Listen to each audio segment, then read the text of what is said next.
Кейде нағыз жауызды бір адам жеңеді, ол көбінесе басты кейіпкер. Бірақ оған көмектескендерді ұмытпауымыз керек. Өйткені достары болмаса басты кейіпкер жалғыз өзі ештеңе істей алмаушы еді. Тіпті кішкентай тіршілік иесі үлкен тірлікке ат салысып жатады. Осы нәрселерді ескеріп менде бір сұрақ туындайды. Ертөстік және Айдаһар мультфильміндегі ең пайдалы кейіпкер кім? Яғни кім соңында жауыз Айдаһарды жеңуге үлкен үлес қосты? Тек Айдаһарды жеңуге ғана емес, жалпы басқа да оқиғалар барысында кім көп көмегін тигізді? Осының барлығына жауапты мына видеодан табасыздар. Бәріне сәлем, сіздермен бірге Нуар KZ. Бүгінгі видео ерекше болайын деп тұр. Өйткені жай ғана мультфильмді қысқаша айтып бермей, бөлек форматта жасадым. Кейіпкерлерге пайдалы әрекеттері үшін ұпай беріп отыратын боламыз, және сол арқылы кім маңызды болды, ал кім құры тұрды анықтаймыз. Мысалы, шағын пайдалы әрекетке 0,5 ұпай, бұл сюжетті қатты өзгертпейтін, бірақ жақсы әрекеттер. Одан кейін 1 ұпайды шынымен де пайдалы іс үшін береміз. 2 ұпайды егер біреу басқа біреудің өмірін құтқарса. Ал бұдан бөлек бізде ерекше ұпай бар. Ол 5 ұпай, тек ең үлкен, ауқымды деген әрекеттер мен жетістіктерге беріледі. Сонымен бұның барлығы пәк, яғни пайдалы әсер коэффициенті, кімнің әсері көп дейді дегендей. Енді сұрақ туындайды, ал жауыздарды не істейміз? Олардың істері ешқандай пайдалы еместігі анық. Бұл жағдайда қосымша жауыздық ұпайын қосуды жөн көрдім. Яғни олардың әр жаман пиғылына ұпай қосып, соңында кім ең жауыз екенін білеміз. Қызық болу үшін тағы бөлек ақымақтық ұпайында есептейік. Өйткені кей сәттерде кейіпкерлер шынымен де миға қонымсыз әрекеттер жасап жатады. Соңында кім ең ақымақ екенін де білетін боламыз. Олай болса, есепті бастайық. Мультфильм Ерназар мен кемпірінің әңгімесінен басталады. Ерназар аяқасты дүнием көп деп мақтана бастайды, ал әйелі шүкіршілікке шақырады. Апаға осы үшін 0,5 ұпай, ал Ерназарға ақымақтық ұпайы. Өйткені көпіріп мақтануды қолдамаймыз. Содан кейін Ерназарды сөздері үшін жазалағандай жұт басталып кетеді. Артынан оны ұйымдастырған Мыстан, ал бұйрық берген Бабахан екенін білеміз. Ал жұт адамдардың өміріне қауіп әкелген соң екеуіне жауыздықтың 2 ұпайынан. Осы сәтте Ерназар ақымақтығын қойып балаларына малдың бәрін жиделі байсынға айдаңдар дейді. Ал бұл малды әрі азықты құтқару болған соң Ерназарға 2 ұпай, балаларына да 2. Одан кейін Бабахан жаңалық көру үшін электронды кітапты қоса алмай отырады. Оған қызы Бекторы көмектеседі, ал бұл шағын әрекет болса да 0,5 жауыздық. Өйткені жаңалық арқылы Бабахан елде не болып жатқанын біле бастайды. Біз де елге қол ұшын тигізіп жүрген батырлармен танысамыз. Желаяққа үйлерді орнына қойған үшін 2 балл.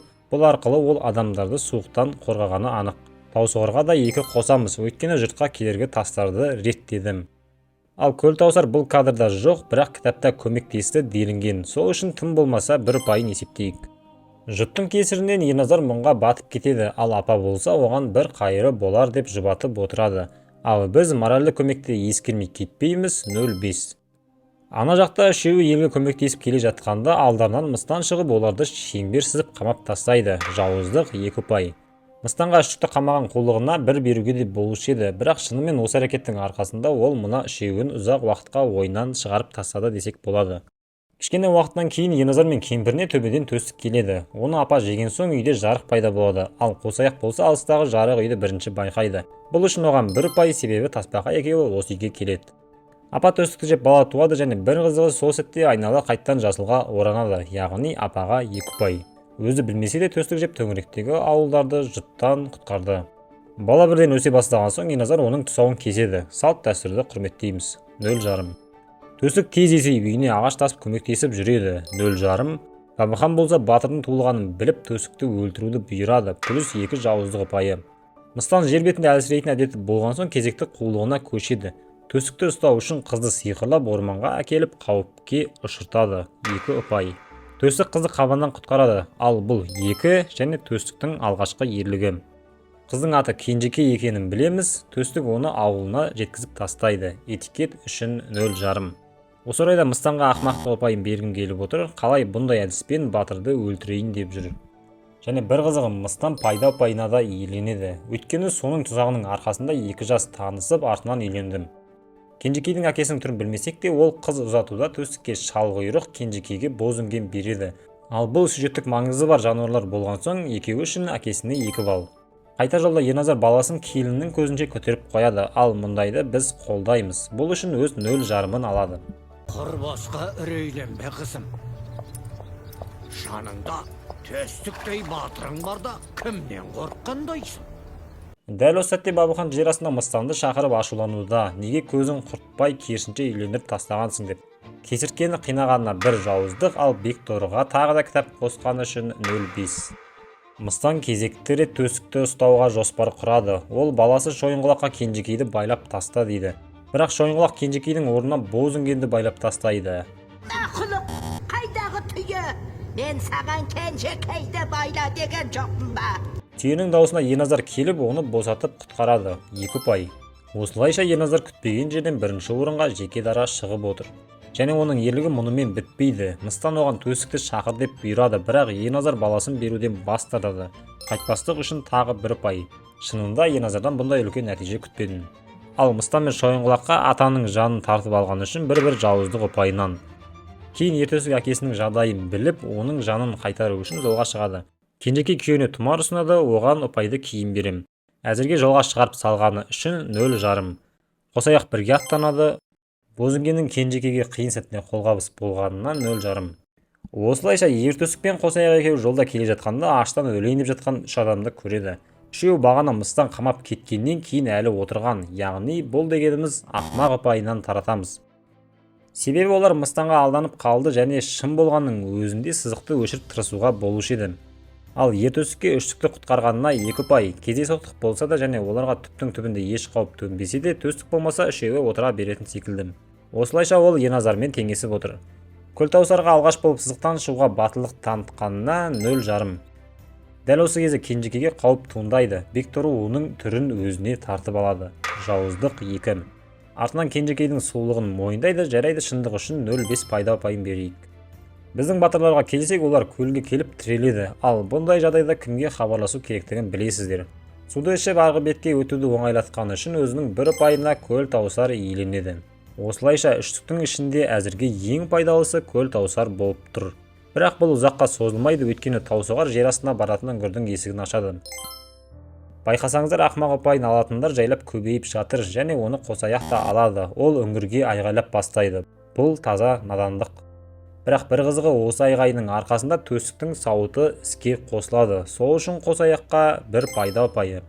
Төстік жер астына қарай сырғанап құлап түседі және сол сәтте Шойынқұлақпен төбелес басталады. Сәл төбелестен кейін Қосаяқ Шойынқұлақтың бетіне шапталып қалады. Бірақ бұл ештеңеге әсер етпейді. Ал одан кейін Қосаяқтың әрекеті Шойынқұлақтың ойын бөліп ертөстікке аяқпен дәл соққы жасауға көмектеседі. Сөйлейтін жануарға кезекті пайдалы ұпай.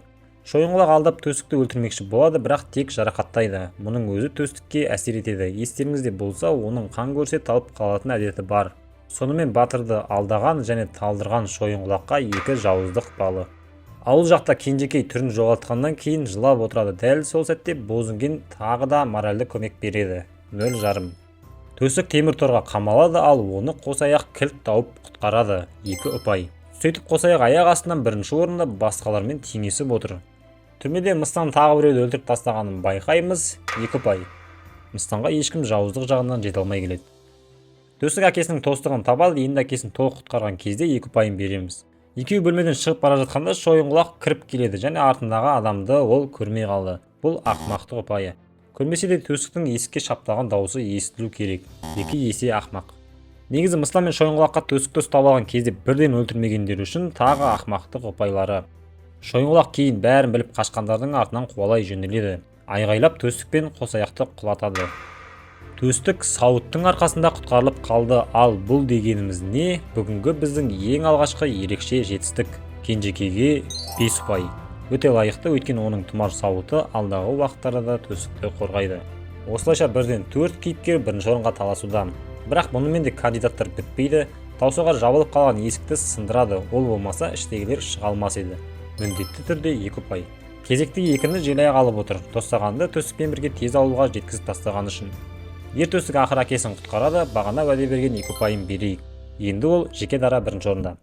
Осылай Ерназарды құтқару желісі бітеді. Келесі сюжеттік желі Кенжекейдің жағдайы. Бекторы оның түріне еніп алып, төстікті ауыл сыртына шығарып әкеткен. Сосын мазалаған Тасбақа мен Қосаяқты қорқытып тастайды. Скример үшін жауыздық ұпайы. Тасбақа Кенжекейдің жалған екенін біліп іздеуге кіріседі және оны алғашқы пайдалы әрекетімен құттықтаймыз. Ал Қосаяқ ақымақтық 0,5 ұпайына иеленеді, өйткені мынаны шынымен Кенжекей деп ойлап қалды. Тасбақа артынан Кенжекейге моральды көмек береді. 0,5. Егер көңілі шынымен сенде болса, ол сенің түріңе қарам. Ақылыңнан айналдым, Тасбақа. Енді тезірек Мыстанды әшкерелеуіміз керек. Содан кейін Қосаяқ пен Тасбақа кенжекейге төстікті табуға жол көрсетеді, екеуіне тағы да 0,5-нан. Айтпақшы төстікке ақымақты ұпайын берсек болады. Жалған кенжекей қаншама күдікті нәрселер істесе де төстік сол қалпы оның жалған екенін түсінбеді. Тіпті соның кесірінен өмірін қауіпке тікті. Төстік өлең айтып бастайды, ал жалған кенжекей жалғасын білмей тұрады. Сол кезде оригинал дәл өлең айтып келеді. 1 ұпай оригиналға. Бекторы нағыз бейнесі ашылып қалған соң төстікті соқыр қылып тастайды. 2 балл жауыздық. Бекторы әкесін де озып кетті. Бірақ оған ақымақтық ұпайында бергім келіп тұр, өйткені төстіктің соқыр болғанында жетер деп кетіп қалады. Толығымен жеңіп тастайтын жер еді. Негізі бұл жерде көреалмаушылық рөл ойнап тұр, өйткені Бекторы төстікті әдейі өлтірмей соқыр күйіне тастап кетті, әйелінің сұлулығын көрмесін деп. Ақтық мәрекеде келіп жеттік. Бәйтерек өсіп, самұрық құс жұмыртқалайды. Енді үлкен күшті алып әлемді жаулау үшін Бабыхан жұмыртқаны жеу керек. Осы себеппен мына төртеуі қосылып айдаһарға айналады, үшеуіне 1 ұпайдан. Ал ең басты осының барлығын қосқан Бабыханға ерекше жауыздық ұпайы, яғни 1-ден +5. Қосаяқ мақтаншақтық кесірінен артына қарамай ұшып кетеді, бірақ бұл ештеңеге әсер етпейді. Тек 0,5 ақымақтық ұпайы. Төстік айдаһармен төбелес барысында ұшып түседі, ал айдаһар жұмыртқаны жейін деп жатқанда Тасбақа айдаһарды тістеп қалады. Тасбақаның бұл әрекеті айдаһарға жұмыртқа жегізбейді. Өйткені осы сәттен кейін таусоғар тасты тура айдаһардың басына тигізеді. Ал желаяқ болса шалқұйрықты құтқарып қалады, үшеуіне де 2 ұпайдан. Ана жақта төстіктің саусағы қанап кетеді, қанды көріп талмай соңына дейін шыдағаны үшін 1 ұпай, яғни өз-өзін жеңе білді. Желаяқ пен таусоғар командалық жұмыс көрсете бастайды. Желаяқ ары-бері жүгіріп айдаһардың көңілін аударып жатқанда таусоғар алыстан тас лақтырады, екеуіне 1-1 ұпайдан. Ал көлтаусар құры тұрса да дегенмен досына қолдау көрсеткені үшін 0,5.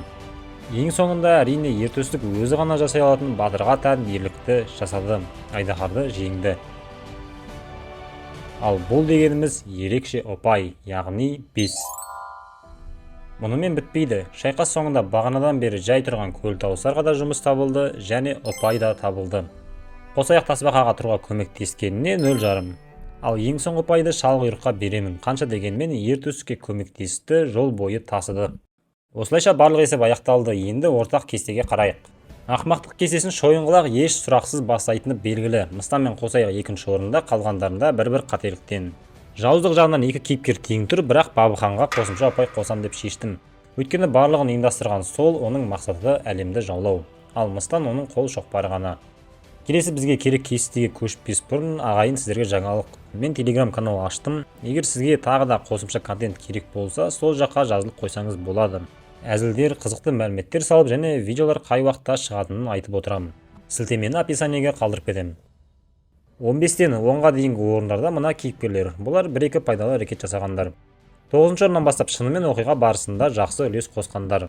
Апа немесе төстіктің анасы 3 ұпаймен 9-шы. Сюжетті бастаған осы апа десек болады. 7 мен 8-де Тасбақа және көлтаусар. Тасбақа бір шағын әрекеттің арқасында әлемді жақсы жаққа өзгертсе, көлтаусар өкінішке орай көзге қатты түспеді. Үштіктің ішіндегі ең әлсізі болып қалды. 6-ші орында мультфильм басында ұпайды кезек-кезек жинаған Ерназар негізі жақсы нәтиже деп ойлаймын, өйткені оны басында ақымақтар тізімінің көш басында Шойынқұлақпен бірге тұрады деп ойладым. Бәлкім басқа төстік туралы мультфильм есіме түсіп кеткен шығар. Топ 5-ті ашатын кенжекей, және ол 6,5 ұпаймен басқалардан аз ғана қалып қалды. Себебі 3 пен 4-тегі Желаяқ пен Қосаяқта 7 ұпайдан.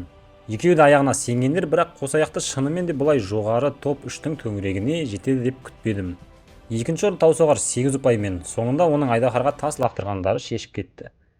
Ал төстік мүлде конкурентсіз 14 ұпаймен 1-ші орынды алып отыр. Бұл дегеніміз 2-ші орыннан 2 есеге жуық айырмашылық.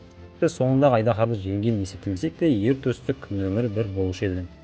Негізі төстіктегі мультфильмнің ең пайдалы кейіпкері төстік екеніне ешкім таңғалмайды деп ойлаймын.